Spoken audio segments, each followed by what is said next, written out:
ജിൻഡോ എന്ന് പറയുന്ന വ്യക്തിയൊക്കെ ആരുടെയെങ്കിലും കിടപ്പറ പരിശോധിക്കാൻ ഏതെങ്കിലും പ്രസ്ഥാനം ഏർപ്പാടാക്കിയിട്ടുണ്ടോ എന്ന് കൂടി ഞാനിപ്പോൾ ഈ സാഹചര്യത്തിൽ ചോദിക്കുകയാണ്. അദ്ദേഹത്തിന് അതാണോ പണി? പിന്നെ അദ്ദേഹത്തിന്റെ പണിയായിട്ട് മുന്നോട്ട് പോക്കോട്ടെ. കെ.ജെ. ഷൈൻ ടീച്ചറുടെ വാക്കുകളാണ് നിങ്ങളിപ്പോൾ കേട്ടത്. അതായത് ജിൻഡോയ്ക്ക്, കോൺഗ്രസ് നേതാവായ ജിൻഡോയ്ക്ക് കിടപ്പറയിൽ പോയി പരിശോധിക്കലാണോ പണി എന്നാണ് അവർ ചോദിക്കുന്നത്. ഷൈൻ ടീച്ചർ ചോദിക്കുന്നു. സ്വാഭാവികമായിട്ടും അവർക്കുണ്ടായ അവഹേളനം അല്ലെങ്കിൽ അവർക്കുണ്ടായ മാനസികമായ ബുദ്ധിമുട്ടുകളൊക്കെ ആ വാക്കുകളിൽ നമുക്ക് കേൾക്കാൻ സാധിക്കും. അപ്പോ ഈ ചോദ്യങ്ങളൊക്കെ ഇവർ ചോദിക്കുമ്പോൾ മലയാളികൾക്ക് തിരിച്ചും ചോദിക്കാൻ പലതുമുണ്ടല്ലോ. ഷൈൻ ടീച്ചർ കോൺഗ്രസിനെതിരെ ഇത്തരം വലിയ ആരോപണങ്ങൾ ഉന്നയിക്കുമ്പോൾ എന്താ പറയാ, നിങ്ങളെ തൊടുമ്പോൾ മാത്രം നിങ്ങൾക്ക് പൊള്ളരുത്, മറ്റുള്ളവരെ തൊടുമ്പോഴും നിങ്ങൾക്ക് പൊള്ളണം. അപ്പോ മറ്റുള്ളവരെ തൊടുമ്പോഴും അവർക്കും പൊള്ളുന്നുണ്ടെന്ന് നിങ്ങൾ അറിയണമല്ലോ. അപ്പോ അദ്ദേഹം ഇപ്പോ ഇതിന്റെ പേരിൽ വലിയ രീതിയിലുള്ള സൈബർ പിന്നെ എന്താ പറയുക വെട്ടുക്കിളികൾ ഈ പോസ്റ്റ് എടുത്തിട്ട് അങ്ങോട്ട് അർമാദിക്കുകയാണ്, BGM ഒക്കെ ഇട്ട് അങ്ങോട്ട് അർമാദിക്കുകയാണ്. അതായത് നേരം ഒന്ന് ഇരുട്ടി വെളുത്തപ്പോൾ CPM-ന്റെ നെഞ്ചത്ത് ബോംബ് പൊട്ടി, പാർട്ടി ഓഫീസിൽ തീയും പുകയും, കെ.ജെ. ഷൈൻ വിവാദം കത്തിപ്പടയുമ്പോൾ രാഹുൽ മാങ്കൂട്ടം വിഷയത്തിൽ പത്തി മടക്കി CPM-നും തനിക്കെതിരെ നടക്കുന്ന സൈബർ ആക്രമണത്തിൽ CPM വനിതാ നേതാവ് ഷൈൻ ചാനൽ ചർച്ചയിൽ ചില പ്രതികരണം നടത്തി. അതാണ് 8ന്റെ അല്ല 58ന്റെ പണിയായിട്ട് CPM-ന് തിരിച്ചു കിട്ടിയിരിക്കുന്നത്.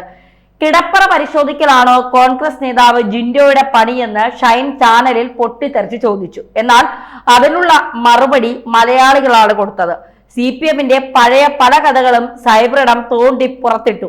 ചാനൽ ചർച്ചയിൽ ഷൈൻ ടീച്ചർ കത്തിക്കയറിയപ്പോൾ അത് BGM ഇട്ട് CPM സൈബർ ഗ്രൂപ്പുകൾ കൊണ്ടാടി. പക്ഷേ അടിച്ചത് അപ്പാടെ ബൂമറങ്ങായി CPM-ന്റെ നെഞ്ചത്ത് തന്നെ ഇട്ട് പൊട്ടുന്നു എന്നുള്ളതാണ് ഇപ്പോൾ പുറത്തു വരുന്നത്. രാഹുൽ മാങ്കൂട്ടത്തിന്റെ ഗർഭകഥയും പൊക്കി നടക്കുന്ന CPM, DYFI, SFIയുടെ ഗ്യാസ് ഊരിവിട്ടിരിക്കുകയാണ് സോഷ്യൽ മീഡിയ. പൊന്നു ടീച്ചറെ, ഞങ്ങൾക്ക് ചോദിക്കാൻ ഇത്രയേ ഉള്ളൂ നിങ്ങളോട്. ഇതാണ് സൈബർ ഇടത്തിലെ കോൺഗ്രസ്സുകാരല്ല, BJP-ക്കാരല്ല, മലയാളികൾ ചോദിക്കുന്നത്. CPM-ഉം DYFI-യും രാഹുലിനെ കുറിച്ച് ഇത്രയും ദിവസം പറഞ്ഞത് അവര് പോയി കിടപ്പറ പരിശോധിച്ചിട്ടാണോ, അവർക്കും കിടപ്പറ പരിശോധിക്കലായിരുന്നു പണി എന്നാണ് ഇപ്പോൾ സോഷ്യൽ മീഡിയ ഈ സൈബർ വെട്ടുക്കിളിയോടും ഷൈൻ ടീച്ചറോടും ചോദിച്ചിരിക്കുന്നത്. അതുകൊണ്ട് മറുപടി കൂടെ ടീച്ചർ ഒന്ന് അവർക്ക് പറഞ്ഞു കൊടുത്താൽ നന്നായിരിക്കും. കാരണം നിങ്ങളാണല്ലോ രാഹുൽ മാങ്കൂട്ടത്തിന്റെ ഗർഭകഥയും ലൈംഗിക വൈകൃതവും ഒക്കെ ഉണ്ടെന്ന് പറഞ്ഞത്. അപ്പൊ ഇതൊക്കെ പോയി പരിശോധിച്ചിട്ടാണോ നിങ്ങൾ പറഞ്ഞത്? പിന്നെ നിങ്ങളുടെ കയ്യിൽ തീവ്രത കൂടിയ പീഡനവും തീവ്രത കുറഞ്ഞ പീഡനത്തിന്റെയും സ്കെയിലിരിക്കുന്നത് കൊണ്ട് അളന്നു നോക്കാനുള്ള കഴിവ് നിങ്ങൾക്കുണ്ടല്ലോ. അതായത് മാത്രമല്ല സൈബർ സോഷ്യൽ മീഡിയ ചോദിക്കുന്നത് കട്ടിലിനടിയിലും ഒളിക്യാമറയും സഹാക്കളുടെ കുത്തകയാണല്ലോ. കട്ടിലിനടിയിൽ ഒളിക്യാമറ വെച്ച് സ്വന്തം പാർട്ടിക്ക് തന്നെ പണി കൊടുക്കുന്നവരാണല്ലോ ഈ സഹാക്കർ. പാർട്ടിക്കാരന്റെ കട്ടിലിനടിയിൽ ഒളിക്യാമറ വെച്ചവരാണ് വന്നിരുന്ന് സദാചാരം വിളമ്പുന്നതെന്ന് CPM-ന് ട്രോളോട് ട്രോൾ. പഴയകാല ചരിത്രങ്ങളെല്ലാം വീണ്ടും സോഷ്യൽ മീഡിയ കുത്തിപ്പൊക്കുമ്പോൾ നാണം കെടുകയാണ് CPM-ഉം സഹാക്കളും എല്ലാവരും.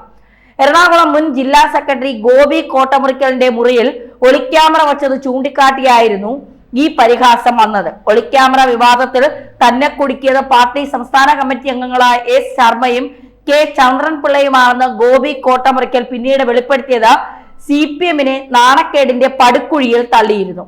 തനിക്കെതിരെയുള്ള ആരോപണങ്ങൾ അന്വേഷിക്കാൻ നിയോഗിച്ച സംഘത്തിലെ അംഗമായ CPM കേന്ദ്ര കമ്മിറ്റി അംഗം MC ജോസഫൈനും തനിക്കെതിരെ പ്രവർത്തിച്ചു എന്ന് കോട്ടമുറിക്കൽ വെട്ടി തുറന്ന് പറഞ്ഞിരുന്നു. നെടുമ്പാശ്ശേരിയിൽ സ്വകാര്യ സ്ഥാപനത്തിനായി 150 ഏക്കർ നിലം നികത്താൻ ശർമ്മയുടെ അറിവോടെ ശ്രമം നടന്നു. ഇതിന് അനുമതി തേടിക്കൊണ്ടുള്ള നെടുമ്പാശ്ശേരി ഏരിയ കമ്മിറ്റിയുടെ കത്ത് ജില്ലാ സെക്രട്ടറി ആയിരുന്നപ്പോൾ തനിക്ക് കിട്ടി. നിലം നികത്തുന്നതിനെ താൻ എതിർത്തു. ഇതിൽ ശർമ്മയ്ക്ക് തന്നോട് വിരോധം ഉണ്ടായിരുന്നു.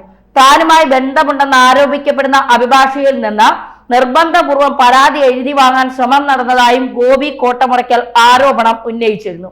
അന്വേഷണ കമ്മീഷനിൽ അംഗമാകുന്നതിന് മുൻപ് MC ജോസഫൈൻ അഭിഭാഷകയെ കണ്ടത് സംശയകരമാണെന്നും ഗോപി പച്ചയ്ക്ക് വിളിച്ചങ്ങ് കൂവിയിരുന്നു.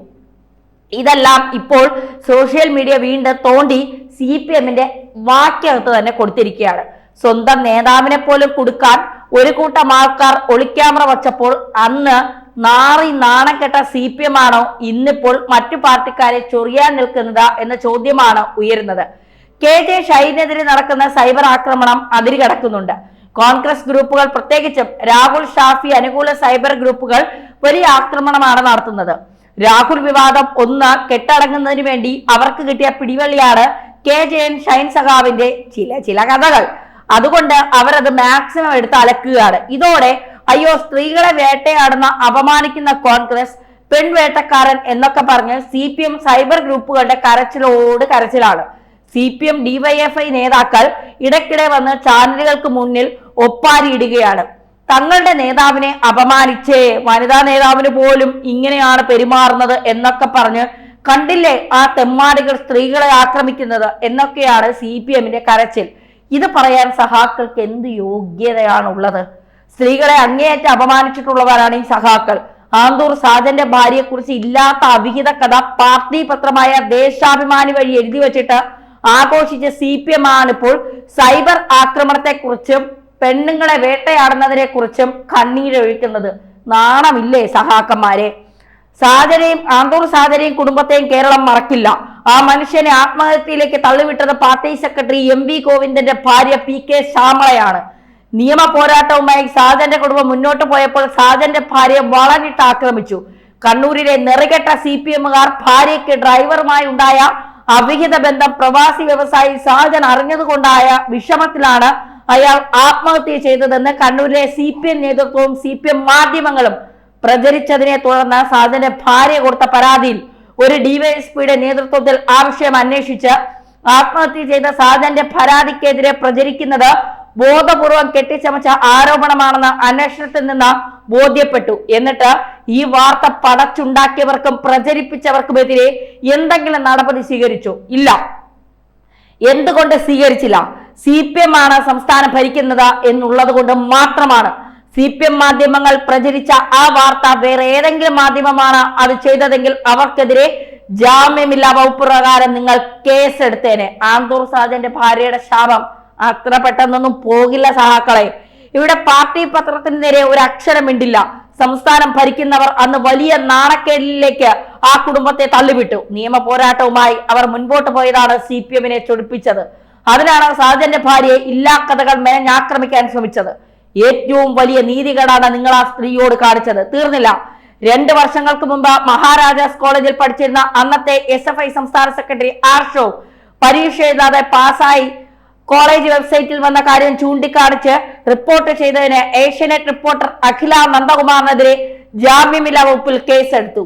അതിനെതിരെ ആ റിപ്പോർട്ടർ ഹൈക്കോടതിയിൽ കേസ് കൊടുത്തപ്പോൾ കോടതി ആ കേസ് റദ്ദാക്കി ഉള്ളി പൊളിച്ചതുപോലെ ഒരു പൊളിച്ചടുക്കി. അഖിലയ്ക്ക് നേരെ വലിയ സൈബർ ആക്രമണമായിരുന്നു അന്ന് സൈബർ ഗുണ്ടകൾ നടത്തിയത്.